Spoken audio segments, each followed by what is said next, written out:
Olá, hoje a gente vai mergulhar num assunto bem sério, a lei dos crimes hediondos aqui no Brasil. É a Lei 8.072 de 1990. É fundamental entender por que alguns crimes têm um tratamento assim tão diferente, né? Mais duro mesmo. A gente está com um material bem completo para essa conversa. Sim, e é interessante, né? Porque essa lei não surgiu do nada. Ela, na verdade, é uma resposta ao comando que veio lá da Constituição de 88. O artigo 5º, inciso XL3, ele foi bem claro. Mandou tratar com mais rigor certos crimes. E o Brasil, bem, ele adotou o que a gente chama de sistema legal. Sistema legal.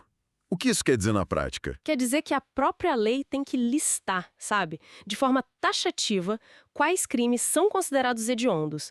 É um rol fechado, não dá para inventar. Entendi. Então não é subjetivo, tipo, acho esse crime horrível. Tem que estar na lista da lei. Então o nosso papo aqui hoje é para entender o que exatamente leva um crime para essa lista e, claro, o que muda de verdade para quem é condenado. Quais as consequências, né? Exatamente. E logo de cara tem uma distinção importante. Existem os crimes hediondos, que estão lá na Lei 8.072, e tem os equiparados a hediondos. Esses vêm direto da Constituição.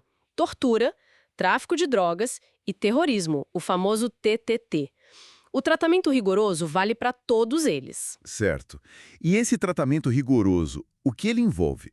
Eu já ouvi falar, por exemplo, que são crimes inafiançáveis. É isso? Não pode pagar fiança? Isso mesmo, inafiançáveis. E tem mais. Não cabe anistia, graça ou indulto. Ou seja, aqueles benefícios de perdão de pena, comutação, ficam de fora. E na questão do cumprimento da pena em si, muda alguma coisa? Muda e muito, especialmente na progressão de regime. As regras são bem mais apertadas. O pacote anticrime, por exemplo, mexeu bastante nisso. Quem é condenado pela primeira vez por um crime hediondo ou equiparado precisa cumprir 40% da pena para poder, talvez, ir para um regime mais brando como o semiaberto. 40% já é bastante tempo, né? E se a pessoa for reincidente nesse tipo de crime? Aí, olha, a coisa complica mais. Se for reincidente específico em crime hediondo ou equiparado, esse percentual sobe para 60%.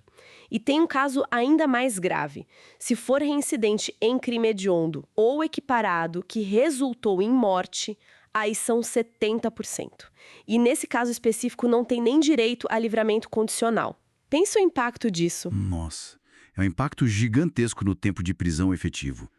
E ouvi falar também da prisão temporária, aquela que pode acontecer durante a investigação.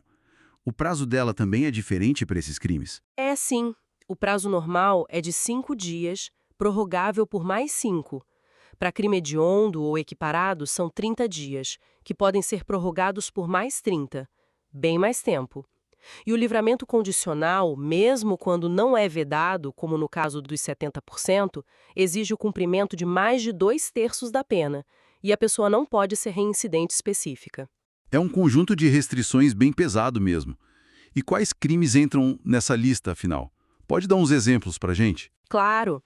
Olha, a lista é longa e foi mudando com o tempo. Mas alguns exemplos clássicos. Homicídio qualificado, todos os tipos. Feminicídio também. Extorsão mediante sequestro, em todas as suas formas. Estupro e estupro de vulnerável, sempre hediondos. Mais recentemente, entrou furto qualificado se usarem explosivo. E um que deu o que falar. Posse ou porte de arma de fogo de uso proibido. Não é qualquer arma, é a de uso proibido.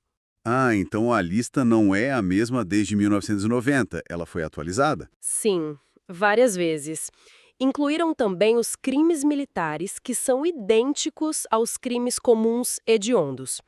E agora, em 2024, teve uma lei nova, a 14.811, que adicionou vários crimes graves contra crianças e adolescentes, tipo tráfico de pessoas, sequestro, induzir ao suicídio pela internet, alguns crimes de exploração sexual do ECA. É muita coisa. Tão importante quanto saber o que é hediondo, talvez seja saber o que não é, para não ter confusão, né? Por exemplo, homicídio simples, matar alguém sem qualificadora, é hediondo? Em regra, não.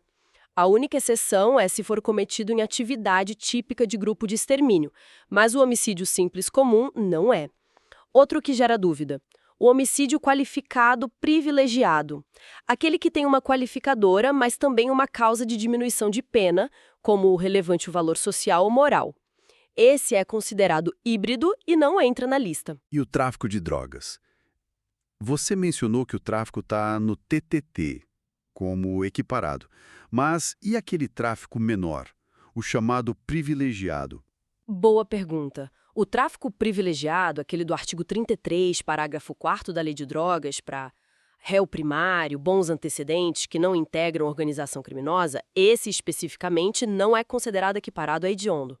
Foi uma decisão importante do Supremo. E a associação para o tráfico, o artigo 35 da Lei de Drogas, também não é. Entendi.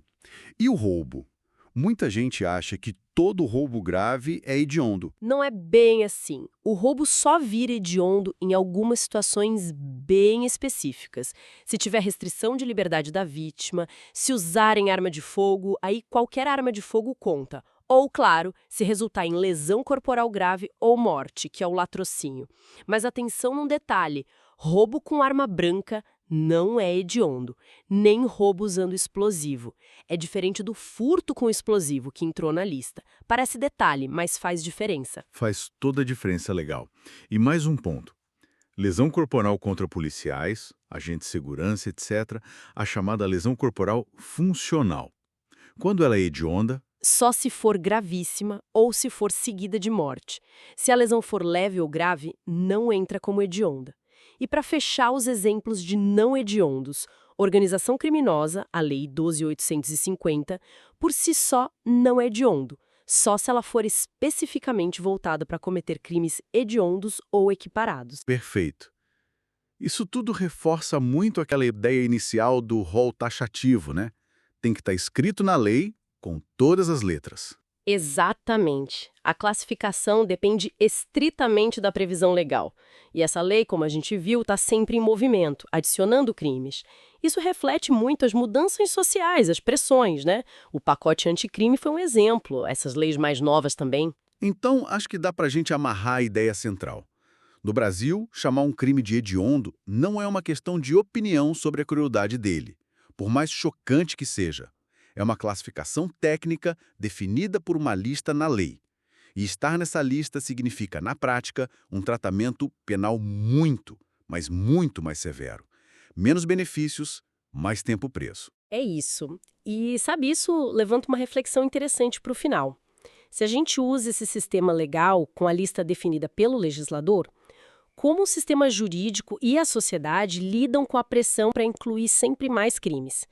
A lei original surgiu muito num contexto de clamor por lei e ordem, como você mencionou. Será que essa expansão constante do rol de crimes hediondos é sempre uma resposta puramente técnica proporcional? Ou ela continua sendo de alguma forma influenciada por esses clamores sociais? Fica aí a questão, né? Sobre esse equilíbrio delicado entre a necessidade de rigidez para certos crimes e a forma como a lei se adapta ou responde às complexidades e aos anseios da sociedade.